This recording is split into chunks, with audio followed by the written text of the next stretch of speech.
called Reality Check with Craig Price. Oh, right. Sorry. I'm an idiot. 4 minutes in and I'm already wrong. I'm like a monkey. Hello, look at me. Craig, shut up. Hey, I need you guys to do these things. You're like a beautiful mind. I'm more like Forrest Gump. So it's... Welcome to another Reality Check with Craig Price. Got a great show for you today. Internet phenom Judson Laipply is on the show.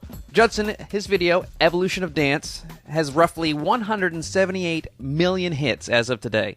That's right, 178 million hits, which is roughly 178 million more than my video, which you can find on the YouTube. He's a great guy, and he's one of these situations where fame just kind of sprang up on him. He didn't really search for it. He did want to be successful, obviously, but success comes in many various ways, and sometimes in often surprising ways. I don't think he ever expected, I'm going to come up with this, 6 to 10 minute dance routine at the end of a 45-minute speech, and it's going to make me famous. He thought it'd just be a fun way to end his program by showing how change happens and with the evolution of dance. And so what I did is I asked him on the show today because I wanted to get the evolution of Judson. And that's what we're going to do today. We're going to examine the evolution of Judson, how just a regular guy he is just a regular guy. He's a real nice, just plain regular guy when you meet him, real accessible, talks to everybody. He's really down to earth, which is rare for people sometimes when they get overwhelmed with fame. Sometimes it goes to their head. Has not happened with Judson.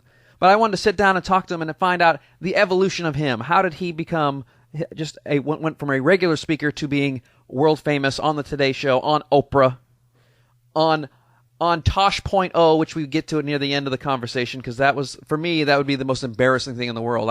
I could not do it. But again, Judson's so laid back and willing to do anything. He's a totally different person than me. I'm so wound tightly, and he is so unwound. It's amazing that the two of us can exist without exploding like matter, antimatter. But yet we get along, and I put most of that on Judson because he's such a nice guy. And let me give you Judson Laipply.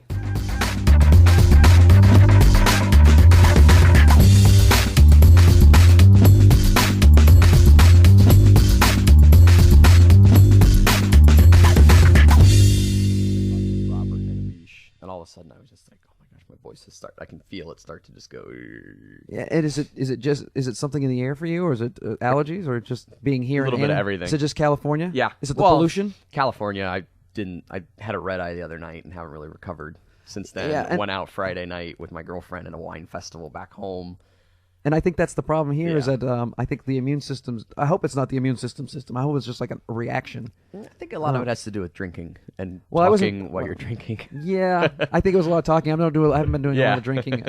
I did all that in my comedy years. And so when I go up to the cigar peg and go, I just want I'll have a rum and coke, and I'll drink it all night. And I'm just going to have one. Oh, sure you are. No. I know you guys are much better drinkers than I am. But I'm just going to have the one so you don't keep asking me. I don't know how some of those people even have a voice. Yeah. By the time it's all said and done. I don't. Yeah. And they're going to be like on the main stage the next day. Yeah. And it's... But hey, they know themselves better than we do. So. That's fine. And hey, it's all for charity. Yeah. They're doing it for the kids. That's exactly what they're doing it for. They're doing it for the kids. Well, they're doing it for us. No, I mean, it all goes to the foundation. No, I know. Which is great. It sounds better when we say it goes to the kids. It's so funny when you look at it that way, when our charity is... us. Yeah, and I know that. And I know that several of the people who've been on the podcast have benefited from it. Vinny went on yesterday and talked about how the foundation helped him out with his back. Oh, cool. So, and for those of you who don't know, I'm here with Judson Laipply. Bingo. Perfect. I got it right the first try with my horrible voice. And for those of you who don't know Judson, you do know Judson.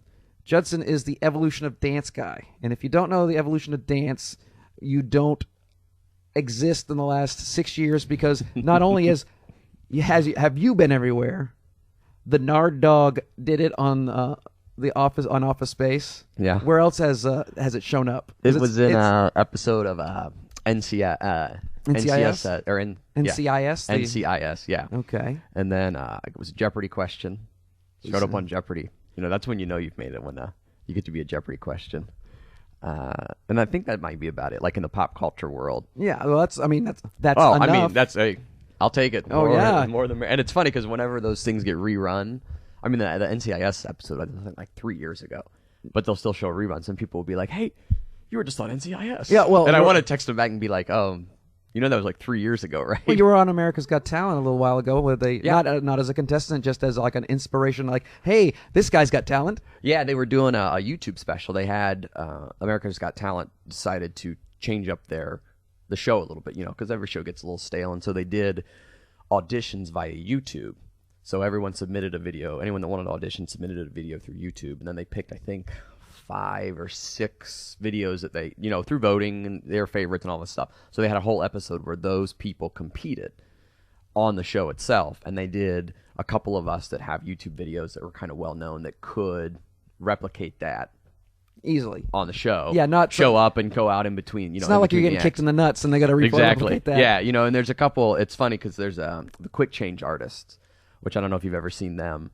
They're a novel. They're great. They're amazing. It's this guy and it's a woman, a husband and wife duo, and they literally change outfits like 9 times in 60 seconds. Like they're doing a they're tango dancing around, and so they were on. They did it, and I did it, and I think I forget they had one other act or one other performer. No, I specifically watched your segment that night because I knew you were going to be on. I'm like, oh, hey, Judson, I know this guy, and I talked to him, and he's a friend of mine, so I want to watch, because I always like to be supportive of my friends. Plus, I like to show off to my wife because, my wife didn't know me when I was an entertainer, and every once in a while we'll be walking down the street or in Houston, obviously not all over the world, or we'll go to a function or something, and someone will walk up to me and go, did you do stand-up at this place? And then... Or were you at a comedy theater where they did sketches? And I go, well, and then I go, yeah, when? What? Like around the mid-'90s? I'm like, yeah, that was me. Yeah, that's you. You're awesome. You are the most talented guy I've ever seen. And my wife, who's really never seen me do stand-up, she's seen me do like 2 minutes to help to introduce a friend wanted me to host his magic show. Oh, okay. So I just came out and unprepared, winged it, and did 2 minutes. Yeah. That's all she's seen, and she's only seen me speak once. And that's not even my main program she saw me do. She saw me do a Generations program about 5 years ago, and that's the only one. So she always gets kind of like weird. It's hard for him to understand. My girlfriend went me to watch me once, and has never watched me again since then. Yeah, I know, it's because it probably freaks him out. Well, it's just hard. I think it's hard for someone to sit in the audience and watch. And because you know them so much more. Yeah. And and they see these other people that are like, oh wow. And then, people what the who hell's he know doing you, up they're there? like, that's just one Craig. Of these That's things is not like the other. Yeah, exactly. And you're right. Your voice is just as gravelly as mine. It's awesome. This is the very This will be the gravel, the sultry show, the sultry reality check. What is that? The woman at night on the radio. I shoot! Like the call-in show late at night. Oh, is it Love Lines? Delilah? Oh, no, Delilah. Like late night with Delilah. What song can we play for you tonight? I understand you're getting a shout out to someone across country. Your love is not in the area, and you want to send those vibes through the radio. So now you sound like a mix between Delilah and Barry White, and a little bit of Scott McCain. This is when I can talk like Scott McCain. Yeah, it's awesome. What a great. I know I'm totally jealous of his voice. He's without a doubt. I got him for an hour on the podcast. So, that's awesome. Yeah, and I actually argued with him for a voice. That's experience. what you guys are saying. The motivation. But we'll get off that because it's about you, Judson. The hell with Scott McCain, and you can quote me on that. The hell with Scott McCain. I want to talk about Judson because my impression of how it became, how you got on whatever. How you got on the Today Show or on Oprah or how this YouTube video went crazy is like, it made it sound like, and I know this is not the case, but I don't know the story. It sounded like you were like a teacher at a high school deal, and these students recorded it and then posted it on YouTube, and next thing you know, you're freaking famous. And that's probably only partially right, I'm sure. I'm sure someone you didn't know was recording it and posted it. That's not even. I mean, I actually put up the video. Oh, so where'd you get the video from? The long story short, so I started speaking in graduate school in year like 99, between 99 and 2000, and decided that's what I wanted to do for a living. Like, I really want to figure out how can I make a living out of this. And fortunately, I had a good mentor, a guy by the name of David Coleman, who's real big in the college market. He's been College Speaker of the Year like 12 years in a row. And that's your bread and butter too. Yeah, it's an area that I've done. That's where I started. So like anything, with any business where you start, you can branch out, but you always have that. Yeah, but that's the wheelhouse. So that's the one that you. Yeah, I mean that's most requested.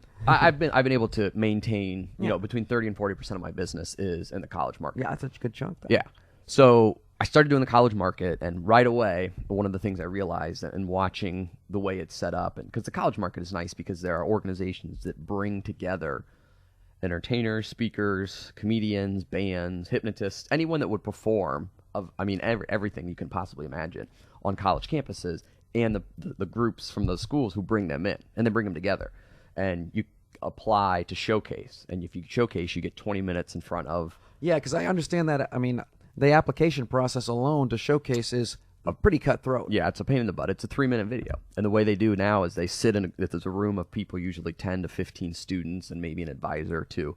They sit in a room and they watch 1 minute of your video. Oh, God. And after the first minute, you either get a thumbs up or a thumbs down. If you get a thumbs up, they watch the next minute or the next 2 minutes. It's like a very bad version of Survivor. It is. It's really, really hard. So you never know exactly what happens because those are all it's behind the secrets, scenes. Behind the scenes. So you find out. They started letting people know how far they made it, if there were any comment, things like that. So if you get a showcase, you get to perform in front of, depending on which region it is, or if it's the national, anywhere from 400 or 500 to 2,000, from anywhere from 60 to 80 schools to 200 or 300 schools. And if they like you, they'll come talk to you, and they do a lot of what's called block booking, book you in the same general area, 3 days in a row. Right. So you can go to one spot. And do hit all schools, three, yeah. They get a better price. You don't have to. Sometimes 2 in one day somewhere. If they're close enough. Yep, they're close enough. Or if one of them is a community. A lot of community colleges do nooners. So yes, it's funny that is because true. I've heard that they do nooners. Yeah. You being a former stand-up, when you meet big stand-ups, one of the things people always want to know is, you talk about the days that you basically got your chops. You put in the work because you used to do this crappy venue. Yeah, no, where all people I did are was crappy eating, and people. So that's the same thing with the college market. You'll sometimes go to a school, a community college, and for example, I did one, and I remember this one because it was hilarious. It was a tech school, Wisconsin Indian Tech Head, and they have several of those. So I'm doing it. I'm on a side stage in a cafeteria at lunchtime. So people are eating and talking, but the way the cafeteria works is you get a number for your order, and when your order is ready, the lunch lady just walks out and yells, 74! 62! 62! And so they're just doing their job, and I'm over there trying to, you usually just try to find one person that's looking at you, and you just talk to that person. I've had those gigs at bars. That's awful. Yeah, and that's all awful. that you do. But you make it through it, and you realize, the more of those you do, the better you get at those things, and you can handle That's anything. That's how I really credit my stand-up and drunks and hecklers to deal with hungover businessmen association, because not just here at NSA, everywhere you go, that's especially industrial associations. Oh, yeah. They go out and party and have big receptions and drink, and then the next day it's all shoegazing. Mm-hmm. They're all looking down, and so you've got to work with that. Working in those bars, and in your case, the cafeterias. Yep. It's just god awful. Yeah. Especially when you're competing with a jukebox or something, where there was actual, real, legitimate performers. Somebody's over there, and they're like, shut up! I want to listen to music. Yeah, because that person has a legitimate career. Listen, Yep. Kachink, and then he's on with Warner Brothers Records, and you're just some schmuck on a stage with a bad PA system. Yeah. So it's fun to cut your chops in that. But so that in the college market is where I learned very quickly how important marketing and making yourself stand out in some aspect or another. And my same mentor, that Dave guy, gave me a great piece of advice early on. He said, you've got to do something that nobody else does.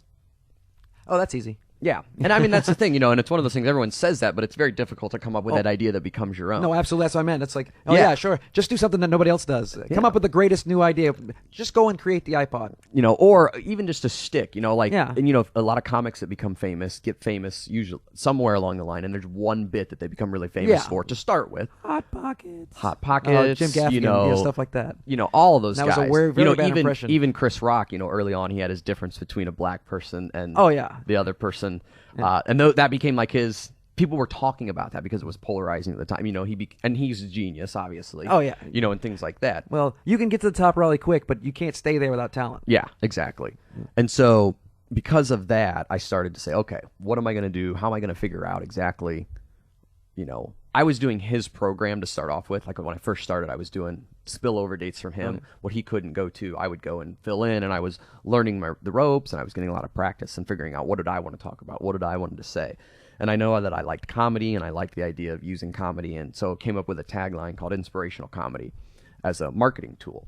one of the good pieces of advice for the college world is most of the people who get hired to speak in NSA speak to associations, they speak to an existing audience. Right. Okay. The college market usually isn't an existing audience with the exception of orientation season, where you have 600 freshmen that are starting. It's like an optional performance Correct. that they can go It's to. hey, somebody's going to be performing on They fly. Thursday night at 8 o'clock. Slapping flyers everywhere. Yeah. Yeah. So Oh, man, the that's most tough. difficult thing. God, that's yeah. tough. And so for the people who hire people on campus, then they have to ask the question, will anyone come watch this?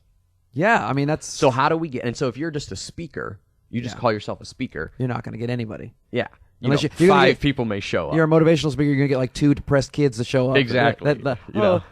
Give it to them. Give me the Yep. secret. You know. And then when you're done, they're going to sit there for 4 hours with you trying to help figure out their life. Yeah, it's a free therapy session. I came up with the idea of using comedy in the title, and so inspirational comedy became my Grab. like that. And so I post, the posters and all, and because people would be like, "What the hell's that?" Mm-hmm. Well, it says comedy. Let's go check it out. And no one's ever left a comedy show that had some sort of thought-provoking idea or something like that, and would be like, "Well, that sucks. I didn't want to think." Yeah. They don't mind. He was too smart. Yeah, son of a bitch. He snuck in an idea. Damn him. He was witty and to the point. Yeah. That's George Carlin made his whole career. Yeah, I mean, well, not his whole career. The biggest parts of his career making points.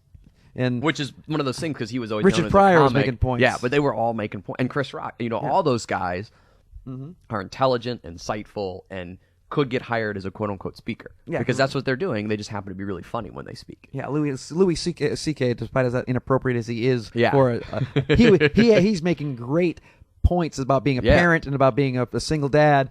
But and these would be great if you took all the F words and Yeah. and body parts. And I'm going to bang my kid up against the wall. Yeah, those types of things that he I want to says. kill my kids. Or my Yeah. favorite one is when he goes, he calls his daughter, she's an asshole.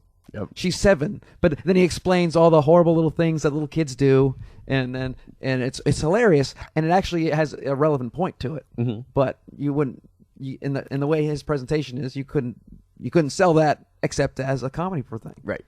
So I can see where you're getting a lot of the inspiration for the keynote, because.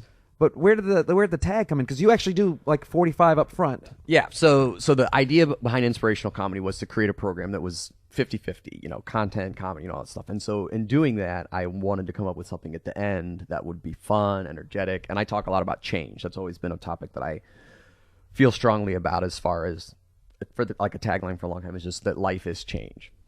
Let it go. If you can't do anything about it, forget about it, because it's not going to matter anyways. That whole idea of we spend way too much time thinking about, stressing out about things that we have zero influence over whatsoever.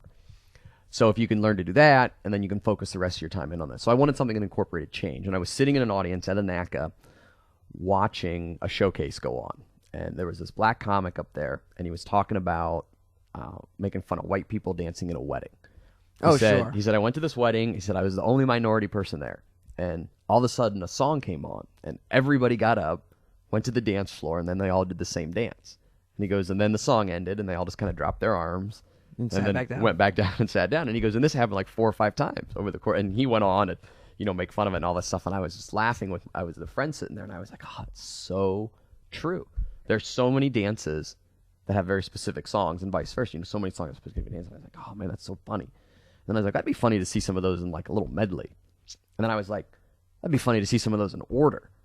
From your historical. chronological I order. ran up to my room, the hotel there. Like I literally went up to my hotel room, wrote down the title, The Evolution of Dance, wrote down the first 12 songs that came to mind. And then went the next day, bought a mixing program for my computer, got home, learned how to mix music, took those 12 songs, mixed them together, memorized the music, didn't practice the dance moves at all, and then went out and did it one night. You just winged it. Yep, and it went over like gangbusters. Yeah. I mean, it was, and I have like a 30-second clip from that very first time is all I have left, because I had no idea whatever. Yeah. Do anything, and I used to record over, the Sure. shows, because you didn't want to buy. Why you couldn't afford to buy a whole bunch of mini DV tapes at the time. Why waste the tapes I think on bad they were things? high 8 tape at that point in time. Ooh, high yeah, 8. the good old. You thought you were cool because you had a high 8. Yeah, I instead remember of those. old VHS. And so, how long was it? So So that was in videotaped. that was in 2001. So that was 2001. And then when do you post the video? Well, then I kept doing the dance. Okay. So it started off at 12 songs, 2.5 minutes. Okay. And so then I would perform it, and someone would come up and be like, "You got to add this. Oh my gosh, you got to add this. Oh yeah. Oh my God, you got to add this." And over the course of the next 4.5, There's no 5 Watusi. years, Oh, yeah, they gotta do that. I kept adding stuff and subtracting, and toying with it. So like all overnight successes, there was a good 4 years behind it. Yeah. Exactly. Great. And so I mean, I probably did the dance 500 times between the time I started and for the actual video that was put up on YouTube. So the fall of 2005, I had like several showcases at a bunch of those NACAs. I was doing very, very well in the college market. I was really happy. And if you've got 5 years and 500 performances, I can do math. And I mean, so that's the first pretty good. 2 years, the first 2 years were like, I think 12, well, sure, 20 some, and then boom, after between the third, fourth, and fifth years were, I mean, I think my fifth year I did like 140. Yeah, wow. Yeah. But you were young and too much. Yeah, yeah, you were young and crazy. That's all and I that, cared about. I wanted to do. Yeah. I missed friends' wedding. Things like that you look back and. Well, maybe I shouldn't have, but then in again, the same breath, you wouldn't be where you wouldn't are. be where you were, and my friends all understood. It wasn't like I said, "Screw you, I'm not coming to your wedding." It was, "Hey, listen, I've got a show." Judson, I'm having angioplasty, but I understand that you have to do your little dance. Yeah. Did you get that from people? Well, no, because people didn't even know that I did. Oh, they didn't even know that they had yet. no idea. Oh, That wow. wasn't. It wasn't billed. I thought after 5 years, at least people have a hint of what you There did. were some people that did. I mean, they knew that I danced, but they didn't. The idea that was what defined it wasn't. They just knew that I spoke. Okay. And so, filmed all those showcases. Had all those videotapes, and then I used to do a program. I do it once in a blue moon for this one woman who works in the National Association of Secondary School Principals. She contacted me, and she said, "Listen, we've been having problems with our dances. The kids are getting a little too crazy. Are they doing the? Yeah, they're doing way. There was a school back at home in New Hampshire, which is weird because I'm from New Hampshire, and I think it was my high school made the national news because they canceled the dance because they were all up on each other, so to speak. Yep. Doing the stuff that they should not be doing in public, and at that age, in private, they probably shouldn't be doing. Yep. So you came to cock block. It sounds like. Yeah, in a way, kind of. So she goes, "Do you think you could?" Because they had hired me. She had hired me to keynote already. She goes, "Do you think you could, on the Saturday night instead? Could you create a program that dehornified? That taught part of the evolution of dance, like taught all the kids, like a line how dancing to thing do where they all get together and teach them all the moves, all the different steps." And then interject with leadership activities and some stuff like that in between. So I was like, yeah, we can do that. And so I created a 4-minute version because the dance was 6 minutes at the time. So I created a different version, a teachable version that was 4 minutes long. We broke it down into 1-minute increments. So I would teach a minute, which is usually like 4 to 5 dances. Teach that. We'd practice it once or twice. Then we'd play some games. Then teach the second minute, add it to the first minute, practice, and then all the way through until it's all said and done. You got 800 kids doing a 4-minute dance routine, and it's a lot of fun to watch, and the kids love it. It was tons of fun. Like the Philippine prison doing Thriller. That's exactly like it. Okay. So a group of students from one of the schools that was at that function came up to me afterwards, and at this time I had a MySpace page because this was when Facebook still was only. Well, you had to have a college. You were hip and happening with your I MySpace had page. I got it. I had like 400 friends at the time too. I was like, all you. right, rock on. And some of these kids were friends with me on MySpace. Like they were, they followed you. And they said, hey, we want to do the dance for a talent show. Do you think it would be possible for you to post a video of the whole thing so we could learn the parts that we didn't get to learn tonight? And I was like, yeah, sure, no problem. But I was like, yeah, okay, whatever, that's cool. And then I left. So you did post it for students. I knew there was students involved. I said that, yeah. and then I didn't do it. I just you blew them forgot. off because you're a big famous speaker man who just blows off people. Well, that, and I didn't know how to do it. Oh, yeah. I was like, I don't know how to do that. How do you do that? And so they kept bugging me on my MySpace page. Like they would write on my wall. Hey, are you going to post the video? They told me, were you posting the video? Come on, seriously, we need you to post the video. And so I saw someone else's MySpace page that had a video on it. And I was like, how did they do that? And down in the bottom corner of the video was the watermark for YouTube. And so I was like, oh, what's that? Looked up what YouTube was. That's called a bug. Yeah. And found out that it's an embedding site. Like it says right there, you upload, boom. Dump your video, we'll give you a code, you can throw it in your MySpace page. I was like, this is easy. And I did. That's all I did. I put it up, went to YouTube, uploaded it, took the code, and threw it on my MySpace page. And that was it. And basically said here you go, Sorry it took me so long. So this was in April, like April 6th in 2006 is when I uploaded it and put it up. And then And how then long did about- it take for About it 4 to go- weeks. Yeah. So, and I mean, I forgot about it. I didn't even. Right. I was going to say, when did you know that something was going on? Because, you may know, since you don't know about YouTube except that one time. Yeah, I had no idea. I mean, I had no idea of what YouTube was, what it become, or anything like that. And so 4 weeks later, I was at an event in San Francisco, which was a weekend retreat. I used to do these things for Key Club, which is it's Kiwanis High School's organization. I thought it was like Swappers or Yeah. something. And so they had these weekend retreats called Key Leader. Okay. And part of Key Leader was when you go, no cell phone, no TV, no internet, anything like that. So I fly in on Thursday night, get into my hotel, and we're leaving Friday morning to drive up to the campsite. Get in Thursday night in San Francisco, 7 o'clock, sit down, open up my laptop, and look, and I got like 9 emails that came from YouTube. Said, so-and-so commented on your video, so-and-so favored your video, you got a remark every time. Yeah. And I was like, what's this? And then I go and I look, and there are like 30,000 views on the video. And I was like, get out, no way, this is awesome. Yeah. And I remember thinking, and fortunately in hindsight, not knowing anything about it at the time, at the very beginning of the video, I put my name, the Evolution of Dance, and my website. Like at the very, very beginning for, the first 5 seconds or whatever Right, it was. yeah. And so Opening credits. yeah, so I was like, "Oh, this is great. Maybe I'll get I remember saying, Maybe I'll get a gig I said, out of maybe this." I'll get a gig out of this. Maybe. Yeah. And so I get up the next morning because now, I'm on West Coast time. I get up the next morning at 7 o'clock. We're leaving at like 1 or something. I get up, I open up my email, and I've got like 30 emails from YouTube. So-and-so commented, so-and-so favored, and all this stuff. And I was like, what's going on? This is, and I go back to the webpage and I look, and it's got 90,000 views. And I literally was like, oh my God, what the hell's going on? Yeah, because I was like, I had no... You didn't understand. You never heard the word viral before. Yeah, but it didn't besides even something exist. bad to get sick. Yeah. You had no concept that someone else was watching it and then sending it to someone else. Like that didn't even register.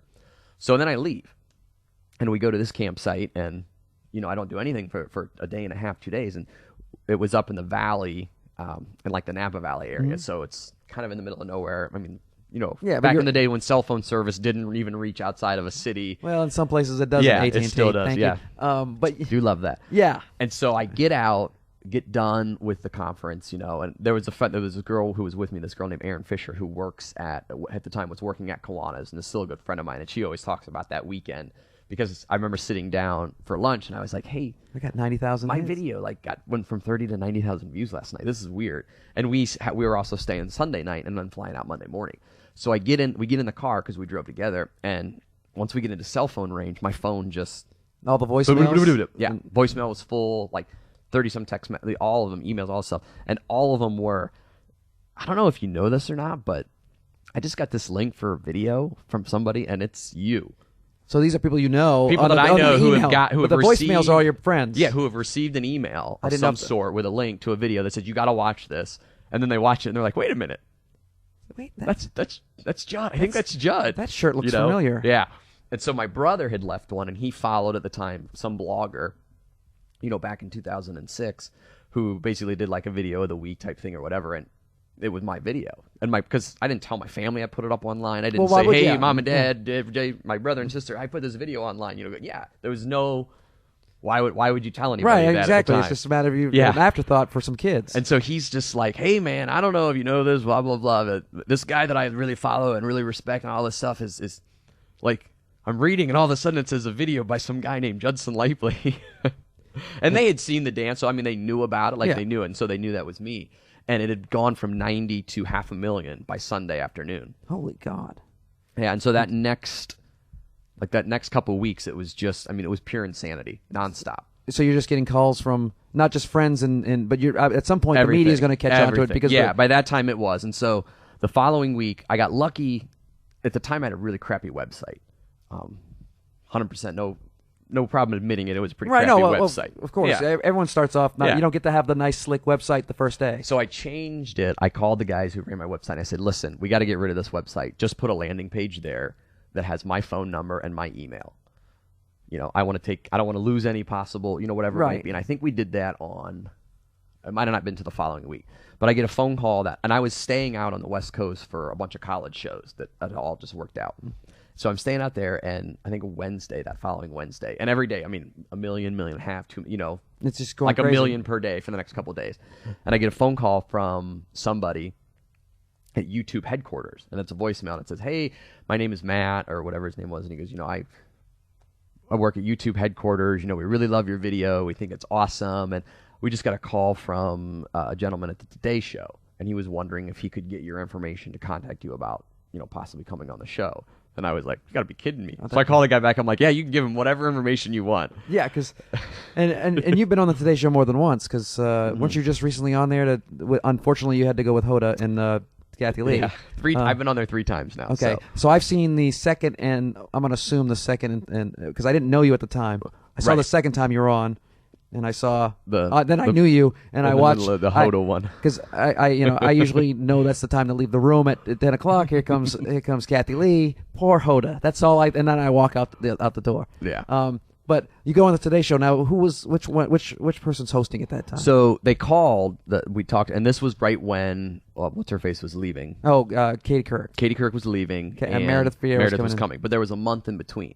Okay. So this was the beginning of May when all this was going down, and Katie Couric's last day was like May 31st. So we're talking with the guy Matt. Matt was the name of the gentleman, Matt Zimmerman from the Today Show. I was going to say Matt Lauer? No, yeah, not Matt Lauer. Matt Zimmerman. So Matt Zimmerman, and we're talking about the producer, and he's like, "Hey, so what's your schedule look like? We want to try to do it before Katie Couric leaves. She's seen it, she likes it. We're going to try to do it." And we couldn't work out the date, so it just didn't work out. And so I ended up going in like the beginning of June. And between the time that they called, the video was at like 2 million, and the time I went on, it got to 20 million. By the time a month later, when I had actually gotten to the Today Show, and this is what's amazing is when I look now, like that was pre-Twitter, pre-Facebook. Mm-hmm. It had to be almost all email. It literally was all emails. Wow. It was all people sending an email with a link. So off you go to the Today Show. Now the Oprah thing. How did you get with Oprah? The Oprah thing was actually a couple years later. I know. Well, I mean, which is what's really interesting because Oprah was great. Oprah has. You're the only guest I know of that we had that maybe on Oprah. I don't know. Oprah has at the time had over 100 producers.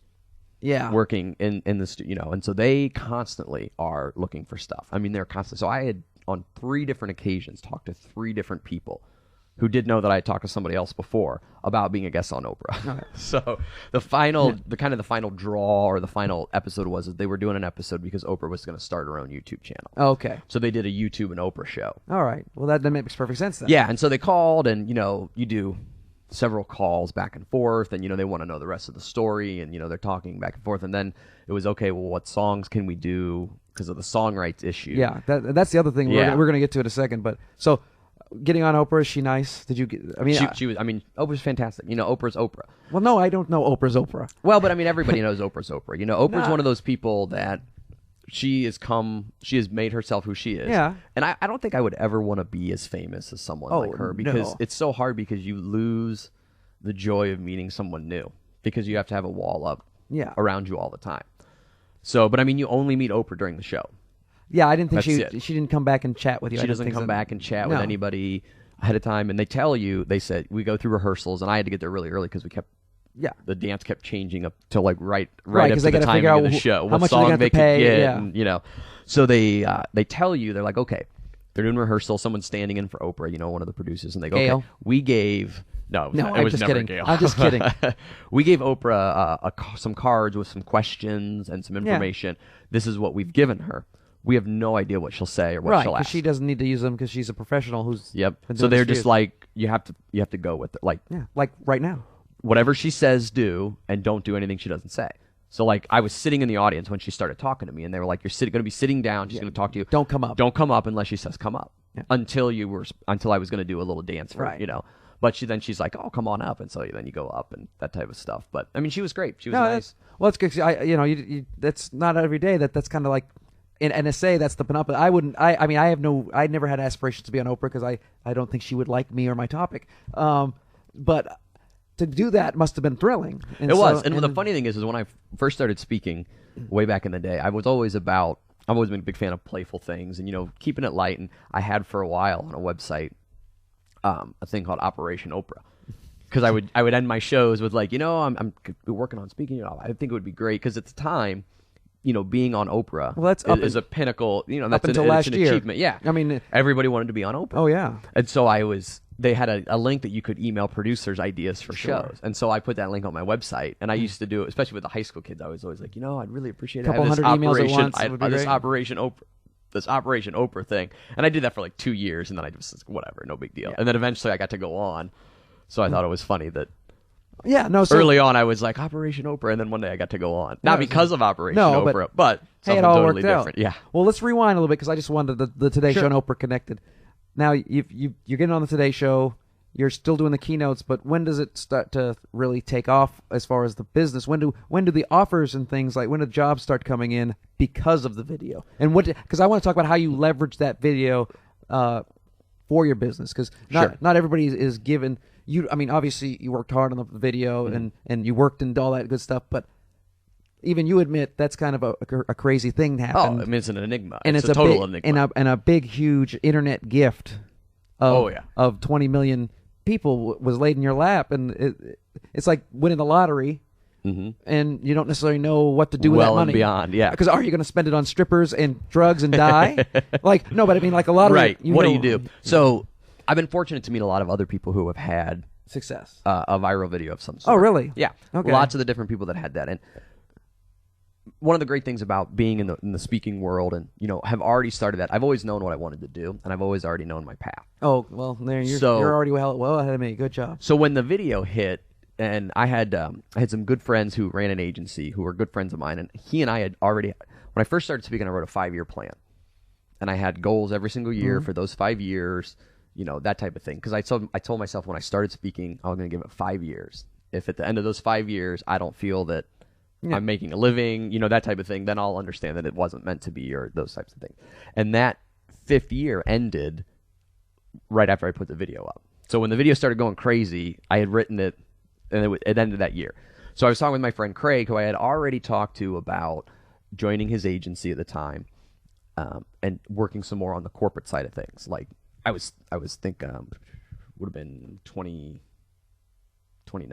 or 30 at the time. And so I knew, okay, I want to get into corporate eventually. Sure. I wanted to start working my way into the corporate market, to balance things out. And he was like, okay, we had already had this conversation. So when the video took off, I called him back and I was like, all right, listen, I'm getting emails, hundreds of emails a day, everything from people wanting me to come to their wedding, bar mitzvah, all this stuff, to legitimate inquiries about speaking at corporate events, all Fortune different 500 stuff. companies are asking you to come to their meetings. Exactly. Or wanting just to find out more information. What do you do? What do you actually talk about? Blah, blah, blah. And so I had hired them for the summer then. And so over the course of the summer, they basically did nothing but me. We laugh about it because they would just get, emails. Sure. Hundreds of them by the day. And so right away after the video hit, inquiries started coming in. Yeah. And he and I had a good conversation. He's like, well, what do you really want to do? Because I was getting, anytime you have something like that happens, and again, remember, this was before viral videos even. It was really word. Now it's a buzzword. Now it's a buzzword, and everyone tries to make one and stuff. And so this was it was all new territory. So I was getting contacted by agencies, by out here in LA, like representation, for for CAA, commercials, all those types CAA, of things. Yeah, good for you. and just asking, what do you want to do? Do you have scripts? Are you commenting? Because they are always looking for anything. Oh no, anything. It's a vacuum of talent, despite the fact there's millions of people trying to get in the business. So I sat down and I asked myself that question: what do I really want to do? And I've always wanted to be a speaker, and I continue to want to be a speaker. So I knew, for me, I still wanted to be a speaker. So if you look at it from just a pure business standpoint, I had established a brand or a product, which was me. We are our own product. Right. And fortunately for me, I had a good 5 years to work on that product, tweak that product. Before the brand, actually. Before the huge, giant explosion of exposure. Yeah. So the best way to describe it probably is I got probably a 10 to 15 year bump. Yeah. In the experience world. Like, you know, speaking is an extremely... if you're a good speaker and you do what you do well, and you follow along, and you deliver on what you say, things like that, you'll get more work. Right. If you're a good speaker, you're going to get more work. Yeah. And the more you do it, the more work you're going to get. It's a self-feeding thing. Right. Things like that. And this video helped you jump It helped me jump from probably a 10 to, you a 10-year span. It would have taken me 10 years of more work and, meeting people and making connections and those types of things. Yeah, but instead it was just it was a fast forward button. Yeah, it was a fast forward. And luckily I had become good at speaking. Right. Like if I would have really sucked and tried to fake it. Yeah, I would have. And I mean, early on, some of my corporate shows, I look back now and Well, sure, we always look back. We improve. because I hadn't done a lot of corporate audiences, and you don't know. You go from a select group of 18 to 22-year-olds to 24 to 65. Totally different situation. And totally different. Yeah. So I was definitely. It was almost like starting over again. In the as corporate far world, as learning your child, and learning that. What you can say, what you can't say, what works, what things work, what things don't. Yeah, all that sure. good stuff. So, I mean, that's great that you're able to leverage that because you had a plan in place ahead of time anyways. So it really didn't change your plan. It just accelerated your plan. Yeah, it just gave me a huge bump. And I was able to say no to a lot of things that seemed really enticing at the time, but in reality wouldn't have panned out. Like I had already booked a ton of shows before the video even started happening. And so I get a call one day. I had a very, very busy October. I think there were like 20-some shows in October. And I get a call, and it's from some producers of Survivor. And this was probably in like Survivor's 6th, maybe 7th year. When it was so still it was good. Still relevant. And they were like, we would like to talk to you about being a contestant on Survivor. And I was like, can a dancer survive? And blah, blah, blah. So I was like, okay, blah, blah. And so I'd talk for 15, 20 minutes. And they're like, we film from October 1st through October 31st. You're there the whole time and all stuff. And I thought about it, and I was like, you know what? No, I don't want to do it. I don't want to be somebody that was on Survivor 10 years ago. Those types of things. And then they were like, really? You're kidding. You could win $1 million. And I'm like, yeah, and I could get kicked off in the first week. Yeah, exactly. That's what I'm thinking. I mean, that type of stuff. And so hung up the phone, and then they call back, and the executive producer gets on the phone with me. Mark Burnett? No, not Mark Burnett. It No, was another I was executive shocked. producer. I'm like, Mark Burnett come? That would have been fun. Yeah. And literally, why don't you want to be on the show? Like, was almost yelling at me. This is Hollywood. For not wanting to be on their show. But this is Hollywood. Yeah. As soon as you don't want to do like, something. Wait a minute. Wait a minute. You don't love me? Why don't you love me? I'm like, what do you mean? I don't want to be on the show. I don't want to be brushing my teeth with sticks. What's going on, man? I mean, and some of those ladies get, you can tell that they have implants. Oh, and as they get skinnier, they look freaks. Really weird. Now, if I was a heavy-set guy, I would go just to lose the weight. Just to lose the weight. Yeah, it'd be a fun way to potentially win $1 million and lose weight. It's like the biggest loser the crash diet. The biggest loser on a beach. Yeah, it's perfect. So you've been able to leverage all that stuff, and I know that you do look long-term. You're not a short-term kind of guy, and and you're 30. 35. 35, so you are younger than me, which makes me feel really old, even though you think. Yeah. Okay, we'll see. 1977? No, wait. Did I turn 36? It's okay. You're in your mid-30s. 76. 76 would make you 36. No, it's 35. I'm 35. Because it won't be. Yeah, that's why I couldn't remember. Because I was, you get to that point and you're like, wait, is it 35 or is it 36? Yeah, no, I'm right there with you. But you have long-term goals, and we've talked about this because at 35, you're in great shape. Yeah, I'm fortunately still in good shape. Yeah, no, well, compared to my flabby butt, you're in great shape. I get winded sleeping, so I'm tired. But you're in great shape. But and you accept this, and this is why I really admire what you're thinking. Your thinking is that at some point you can't keep dancing, even if you want to. Right. It's going to be difficult.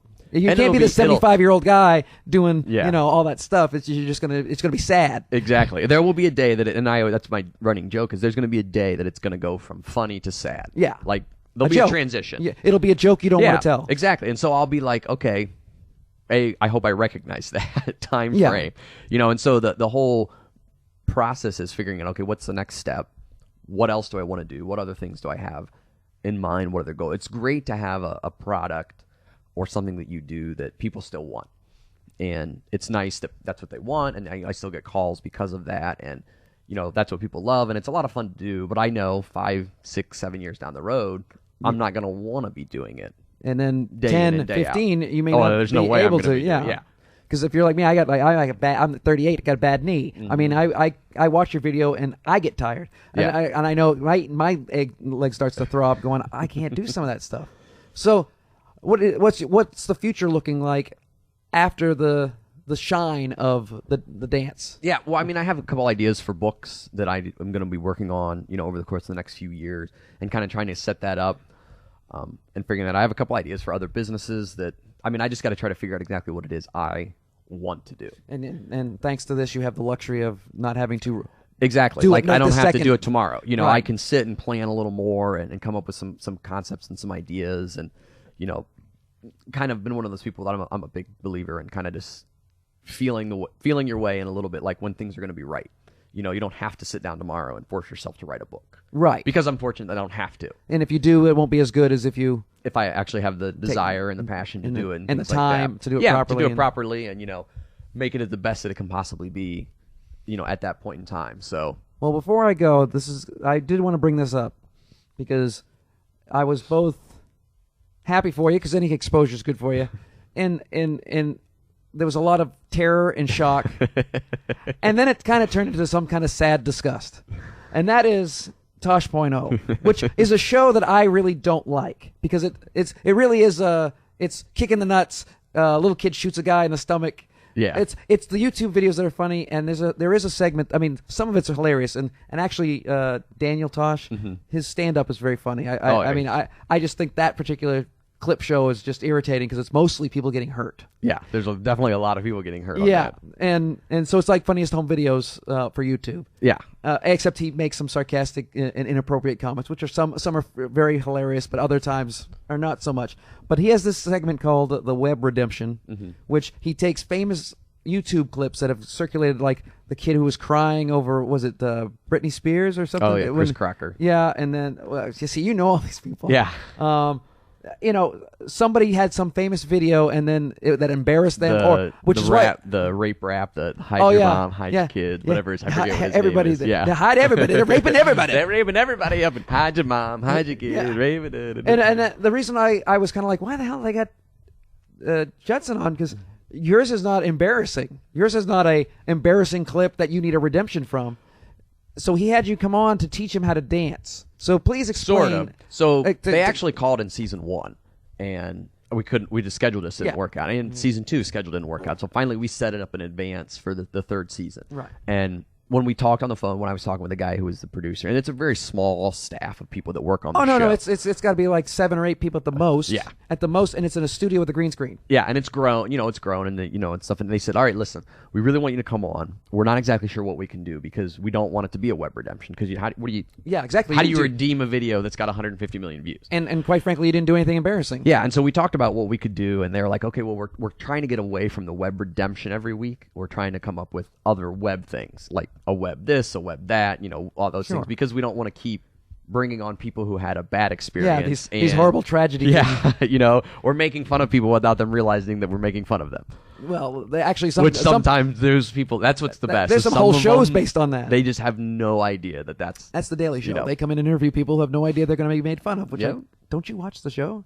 So no, people don't. So that's the beauty of it. So I was like, okay, no problem, we'll figure it out. And we tossed around a couple different ideas, and finally they came up with the idea of a Dancing with the Internet Stars spoof. Oh, And so we did an interview ahead of time. He and I interview each other, and we were there for 45 minutes, and then of course they cut it down to. No, I understand, and you had to wear the ridiculous Olivia Newton-John Flash 80s leggings. Which was great. And then we actually filmed a whole other segment too of us learning to square dance because Daniel had made a comment. He was like, we're going to be doing this Dancing with the Internet Stars thing, and they always have a theme every week of what your dance is. He's like, I'm not 100% sure, but I'm pretty sure that we're going to be doing square dancing. So we brought in a professional caller, and they had a professional square dance caller there, and he and I practiced square dancing for like an hour. Okay. And so finally they go, all right, well, we might use that. We don't know if we're going to be able to use that. We don't have no time. And so they got Tom Berenger. Oh, I know. Who hosts. And actually, Tom Berenger's from my neck of the woods. I used to watch him when I was a kid do the local TV. That's awesome. He used to do PM Magazine. I don't know if you remember PM Magazine used to be like a syndicated show, but it would be. No. What they would do is it would be regional. So they'd PM Magazines all over the place, but it'd be PM Magazine Boston. And Tom Bergeron used to be the Boston guy. That's cool. And I'd see him all the time. So when he finally made it, it's like him.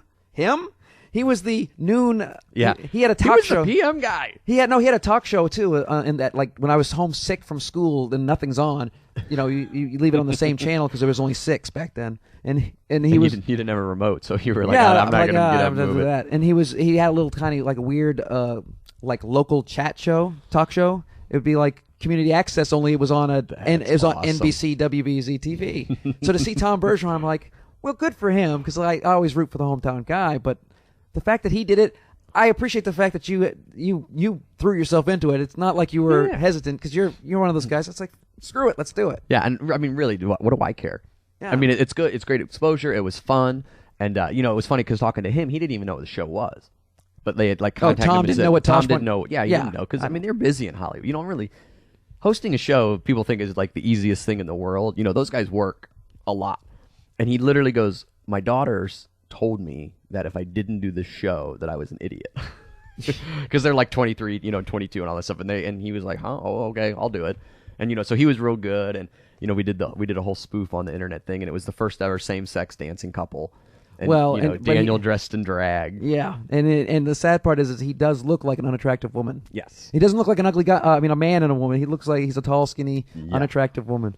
Well, I really appreciate you taking time out. I mean, you're a great guy. We've hung out trapped in other hotel rooms for days doing business stuff, and you're really accessible, and I really appreciate you taking time out. Where can obviously the evolutionofdance.com is where they can find you, but if you can go there. Yeah, that's like points. Is there anything else you want to plug while you can? No, they can go. They can go to the site. They can check out. I do have a book. Do have a DVD. Have a T-shirt for a thing called the Struggle Bus, which there's a video on YouTube that explains what the Struggle Bus is and all that good stuff. Well, I know that if anybody hires you to come speak, they're getting their money's worth, so I appreciate you being here. Thanks. I appreciate that. Well, that's another reality check in the books. Always remember you can find us at realitycheckpodcast.com. You can find us on iTunes. Just put in Craig Price. I'm starting to get to the top of the rankings. If you look at just podcast Craig Price, hey, it's mostly me. Unbelievable. You can always email me, Craig at speakercraigprice.com. Can I say my name more times? I'm not sure I can. Thanks for listening. We'll talk to you next week.